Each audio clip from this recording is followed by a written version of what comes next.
औज़ुबिल्लाहिस्समीउल अलीम मिनश्शैतानिर्रजीम बिस्मिल्लाहिर्रहमानिर्रहीम। सही बात चल निकली और under the law of precedents के हवाले से जो इनका क्वेश्चन ऑफ बाइंडिंग अराइज हो जाता है और बाज़ औक़ात हम प्रिंसिपल ऑफ स्टेयर डिसाइसिस में एक अजीब सी बतौर वकील और बाज़ औक़ात जजिस भी इसकी बाइंडिंग फोर्स के हवाले से डबल माइंड हो जाते हैं। तो हम बात कर लेते हैं प्रेसिडेंट है क्या। प्रेसिडेंट बुनियादी तौर पर अदालत का ऐसा फैसला जो इस किस्म के हकायक रखने वाले मामले में एक हुक्म का दर्जा रखता है, यानी एक खास किस्म के हकायक के सामने आ जाएं जो कि प्रेसिडेंट में मौजूद, तो अदालत उस प्रेसिडेंट पर अमल करने की पाबंद होती है। अब एक बुनियादी और हकीकी जिसको हम ओरिजिनल प्रेसिडेंट बाज़-औक़ात कहते हैं, वो बुनियादी तौर पर एक ऐसी प्रेसिडेंट है, ओरिजिनल प्रेसिडेंट, जो कि एक नए असूल को, एक नए प्रिंसिपल को जन्म दे रही होती है। जबकि इसी तरह से हम ओरिजिनल प्रेसिडेंट के बिल्कुल ऑपोजिट मामले में डेक्लेरेटरी प्रेसिडेंट को देख लेते हैं, जो किसी पहले से किए गए फैसले की रोशनी में बनाई जाती है। यानी ओरिजिनल प्रेसिडेंट जो नए असूल को जन्म दे रही है, और डेक्लेरेटरी प्रेसिडेंट जो पहले से किया गया जो फैसला है, जो पहले से सेटल्ड प्रेसिडेंट है, उसको फॉलो अप कर रही है। उसके बाद एक अथॉरिटेटिव प्रेसिडेंट आ जाती है, जिस पर जरूरी है क्योंकि वो अथॉरिटेटिव प्रेसिडेंट है और वो अथॉरिटेटिव अथॉरिटी रखती है, और बतौर प्रेसिडेंट उस पर अमल करना जो है वो लाजमी होता है। उसके बाद एक और सूरत हाल सामने आ जाती है परसुएसिव प्रेसिडेंट की। परसुएशन का मतलब आपको पता है, तरगीब है, यानी ऐसी प्रेसिडेंट जिन पर अमल करना तो जरूरी नहीं होता है, लेकिन तरगीब दी जाती है, उस पर गौर खोज की दावत दी जाती है, तरगीब, उसको परसुएट किया जाता है कि तरगीब दी जाती है कि ये देख लो। एपेलेट कोर्ट का जो फैसला है, आपको पता है कि अथॉरिटेटिव प्रेसिडेंट के जुमरे में आमतौर पे आ जाता है, और पाकिस्तान के अंदर हाई कोर्ट और सुप्रीम कोर्ट ऑफ पाकिस्तान की जो पोजीशन है फैसला जात की, वो प्रेसिडेंट्स जो हैं वो आम तौर पे अगर हम देखें तो वो अथॉरिटेटिव प्रेसिडेंट जो है उसके ज़ुमरे में आती है। और कॉन्स्टिट्यूशन ऑफ पाकिस्तान 1973 जो है इस हवाले से हमें बाकायदा तौर पे प्रोविजंस भी दे देता है, और मातहत अदलिया उस पर अमल करने की पाबंद होती है। इस हवाले से हम थोड़ा सा पीछे चलते हैं सालमंड की तरफ। जूरिस्प्रूडेंस का बानी सालमंड, वो कहता है कि प्रेसिडेंट बुनियादी तौर पर एक ऐसा अदालती फैसला होता है जो किसी बुनियादी असूल पर मबनी होता है, और अदालतें जब दोनों पार्टीज के दरमियान फैसला करने के लिए मूव ऑन करती हैं, तो वो जो पहले से सेटल्ड प्रिंसिपल हैं उन हकायक के हवाले से उन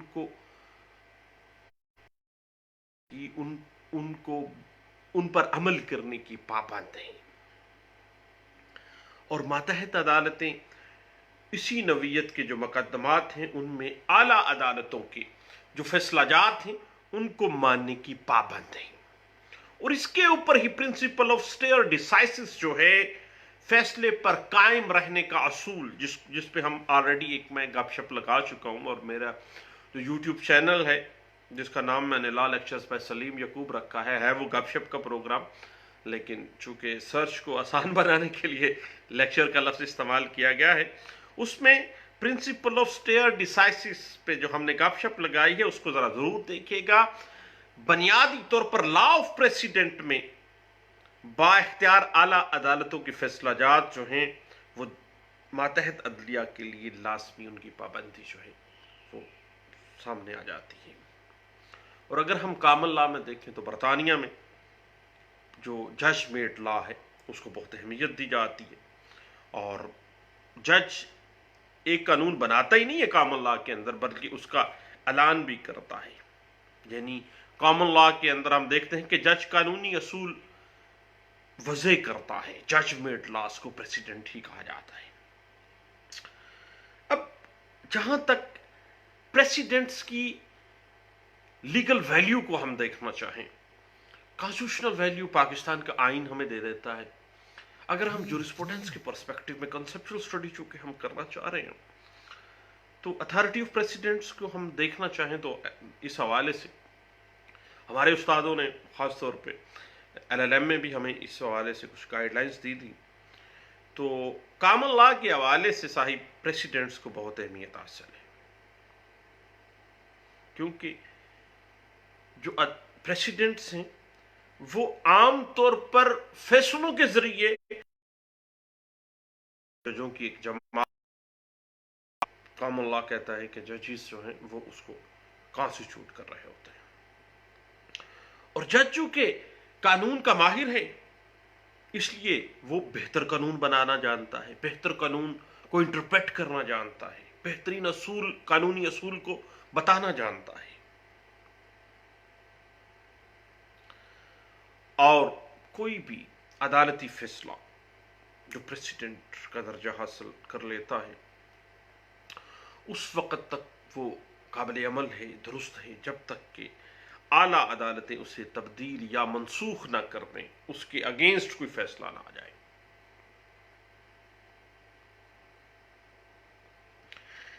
देखिए साहिब, principle of stare decisis administration of justice system का प्रिवेल चाहता है, वो फैलाना चाहता है कि अदालती निज़ाम को स्ट्रॉन्ग किया जाए। तो जब एक दफा अदालत एक फैसला देती है, एक असूल वज़े करती है, तो फिर बाद में उन्हीं हकायक के ऊपर उसी तर्ज पे उसी प्रेसिडेंट को बाकायदा तौर पर बाइंडिंग का दर्जा उसको हासिल होना चाहिए। और जब उस हकायक के ऊपर पहले से एक वाज़ेह असूल दिया जा चुका, पहले से वज़ाशुदा कानून मौजूद है, वज़ाशुदा इंटरप्रिटेशन मौजूद है, असूल वाज़ेह कर दिए गए हैं, तो उन्हीं असूलों के ऊपर जो फैसला दिया जाएगा वो ज्यादा मुनसिफाना होगा, ज्यादा सही होगा। उसके बाद बुनियादी तौर पर प्रिंसिपल ऑफ स्टेयर डिसाइसिस इस बात का मुतकाजी है साहिब कि जज का बनाया हुआ जिस तरह कानून इंग्लिश लॉ में यकीनी होता है ना, क्योंकि माहिर है कानून का, तरह जब अदालत एक मर्तबा किसी कानून की तशरीह कर देती है तो दोबारा बार बार उसकी तशरीह की जरूरत नहीं होनी चाहिए। यानी इट मीन के प्रिंसिपल ऑफ स्टेयर डिसाइसिस यही कहता है कि फैसले पर कायम रहने का असूल जो है वो प्रिवेल करना चाहिए, ना कि एक वक्त में एक फैसला दूसरे वक्त में दूसरा फैसला, इस तरह से सारे मामला ही टकरा जाएंगे आपस में। अब साहिब बात इस तरह से है, अगर हम डेक्लेरेटरी एंड ओरिजिनल प्रेसिडेंट्स की बात करें ना, तो डेक्लेरेटरी प्रेसिडेंट्स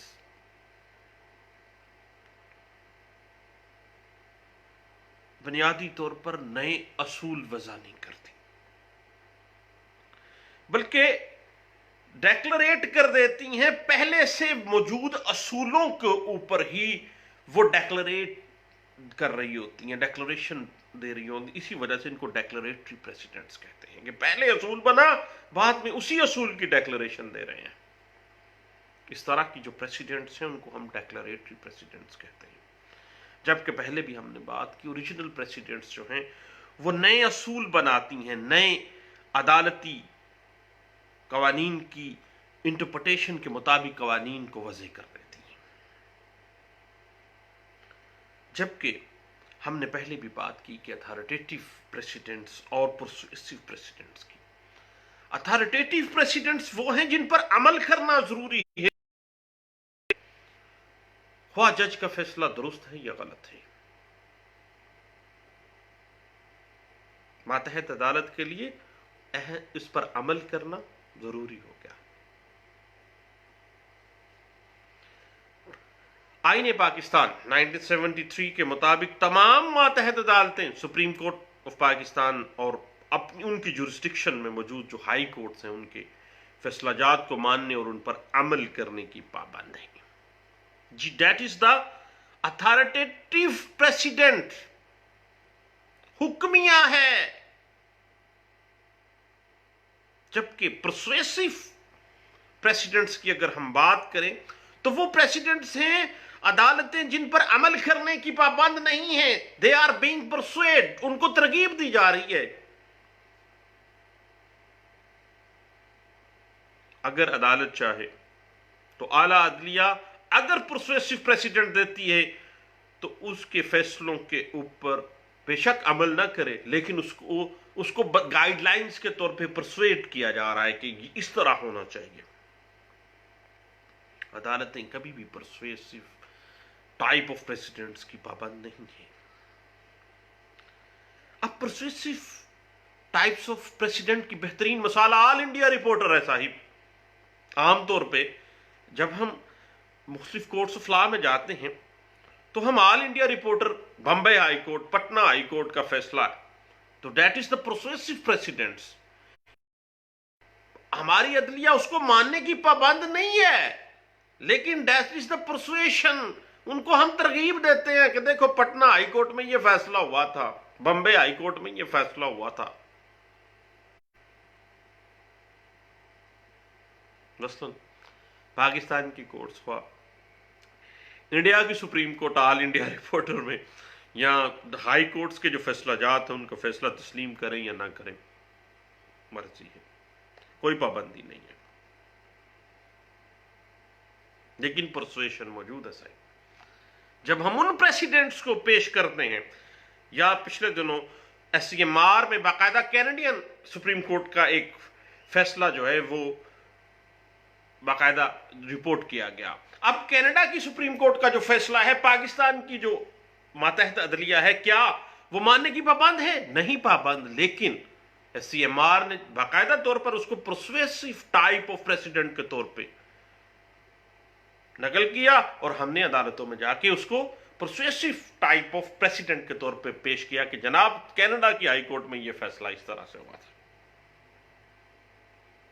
उसके बाद आगे बात चलते हैं, एब्सोल्यूट एंड कंडीशनल प्रेसिडेंट्स की बात आ जाती है। एब्सोल्यूट प्रेसिडेंट्स जो ख्वाह गलत या नामाकूल हो, फिर भी उन पर अमल करना जरूरी है, क्योंकि they are the absolute type of presidents.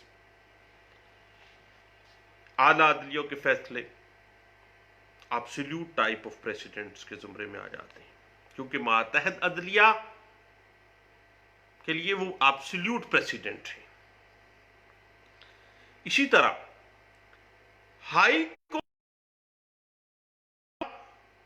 उसी हाई कोर्ट के डिवीजन बेंच के लिए बाइंडिंग होता है।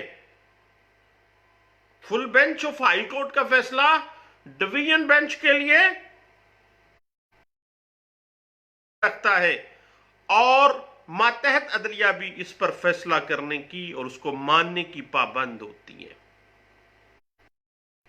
यह है एब्सोल्यूट टाइप ऑफ प्रेसिडेंट्स की खत्मी प्रेसिडेंट।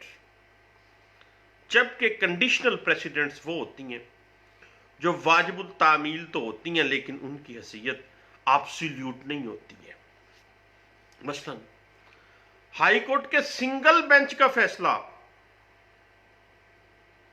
उसी हाई कोर्ट के दूसरे सिंगल बेंच के लिए वाजिबुल तामील नहीं है, देन वो क्या है? That is the conditional president.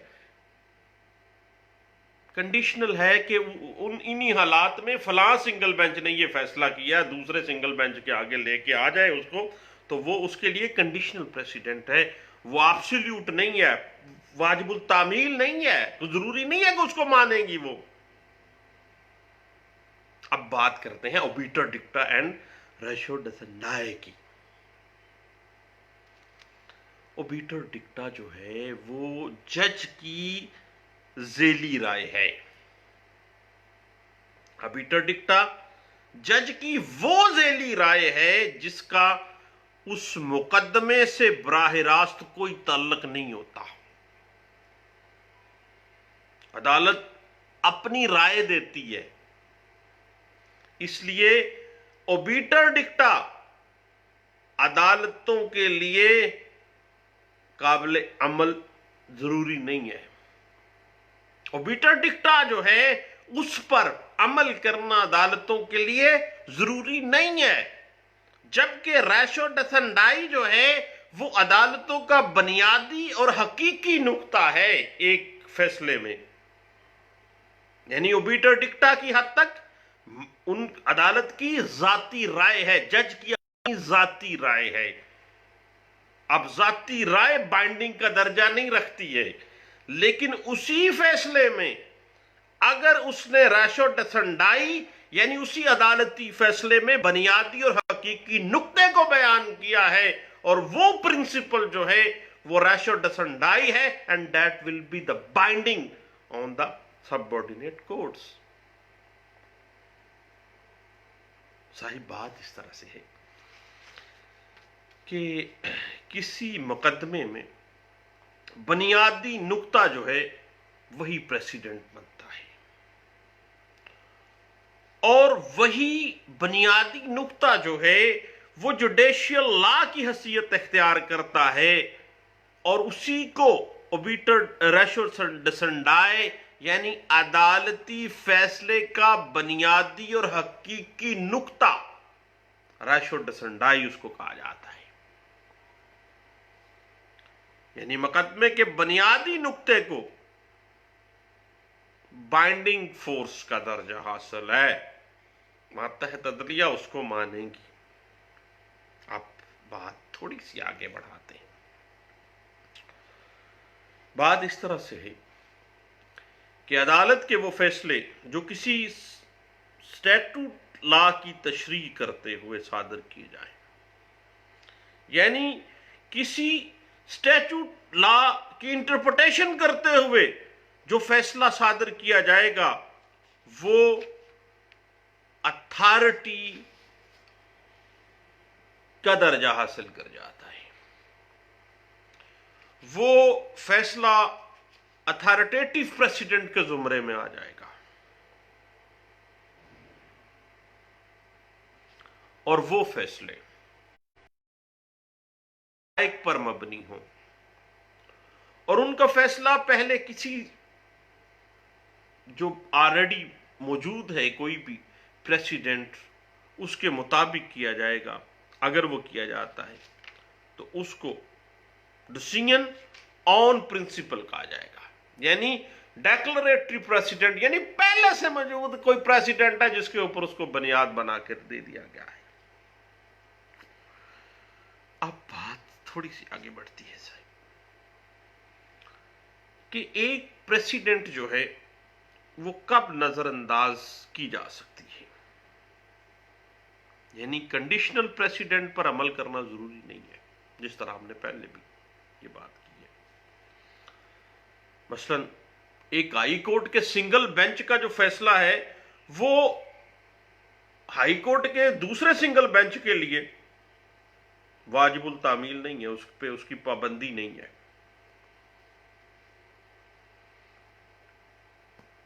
क्योंकि इन हालात में सिंगल बेंच की दूसरा सिंगल बेंच के फैसले को अब हालात में रद्द करने का मजाज किन हालात में होता है, ये एक अहम मामला है जो कि मैं समझता हूं कि एस.एम. जफर साहब की जो लैंडमार्क बुक है इंटरप्रिटेशन ऑफ स्टैच्यूज, उसमें भी उन्होंने इस बात को वाज़ेह किया है, ज़रूर देखिएगा। वाज साहिब बात इस तरह से है कि जब सिंगल बेंच की वज़ा करदा प्रेसिडेंट कानून के अगर मनाफी है तो उसको रद्द कर देगा दूसरा सिंगल बेंच। अब जब प्रेसिडेंट एक सिंगल बेंच ने दी है, वो स्पेशल माइंड में बैठती नहीं है, यानी लॉजिकल नहीं है, अकल से बाइद है। अब अकल साहिब नहीं मानती उसको, कानून उसको सपोर्ट नहीं करता, तो देन सिंगल बेंच दूसरे सिंगल बेंच का फैसला मानने का पाबंद नहीं है। अदरवाइज अगर एक सिंगल बेंच ने फैसला दिया और वो बाकायदा जुडिशियल माइंड इस्तेमाल करते हुए दिया, बाकायदा तौर पर वो कानून के ऐन मुताबिक है, तो फिर वो इंतहाई जरूरी बन जाता है। और मतहत अदालतें और दूसरी जो आला अदलिया में सिंगल बेंच है, वो उसको नजरअंदाज नहीं करती है। आमतौर पे एक प्रेसिडेंट को सिर्फ उसी सूरत में रद्द किया जा सकता है जब हायर कोर्ट्स ने उसको बाकायदा ओवर रूल कर दिया हो, मनसूख कर दिया। ओवर रूल जब होना है, क्योंकि ओवर रूल होने के बाद जो प्रेसिडेंट भी ओवर रूल हो गई है उस पर अमल करना जरूरी नहीं होता है। अब ये देखते हैं साहिब कि वो कौन से ऐसे फैक्टर्स हैं जो कि प्रेसिडेंट्स को बड़ा अहम बना देते हैं, बड़ा वजनी बना देते हैं। रोजा और आप प्रेसिडेंट्स तो पढ़ते रहते हैं। सबसे पहले जब जज साहब ने दूसरे जजिस की राय के साथ मुतफक्का तौर पर फैसला फैसला होता है, यानी अगर डिविजनल बेंच है या फुल बेंच है तो तमाम जजों ने फैसला मुतफक्का तौर पर दिया है, बड़ा अहम प्रेसिडेंट और बड़ा वजनी प्रेसिडेंट बनता है। और जब उस फैसले को आला अदालतों ने मंजूर और कबूल कर लिया तो वो प्रेसिडेंट बड़ा अहम और वजनी बन जाता है। उसके बाद जब कोई फैसला किसी मशहूर या मारूफ जज साहब ने दे दिया हो तो फिर भी वो कहा जाता है, जैसे क्रिमिनल में हम कहते हैं कि खोसा साहब जो हैं वो चूंकि क्रिमिनल में अच्छी अथॉरिटीज देते हैं, अच्छे प्रेसिडेंट्स हमेशा उन्होंने बनाए हैं। जमाली साहब तो सिविल में हमने देखा कि वो सिविल में अच्छी प्रेसिडेंट्स, जजमेंट्स अच्छी थी। तो ये चीजें जज का जो अपना नॉलेज है वो भी किसी प्रेसिडेंट को बड़ा अहम और बड़ा वजनी बना देता है।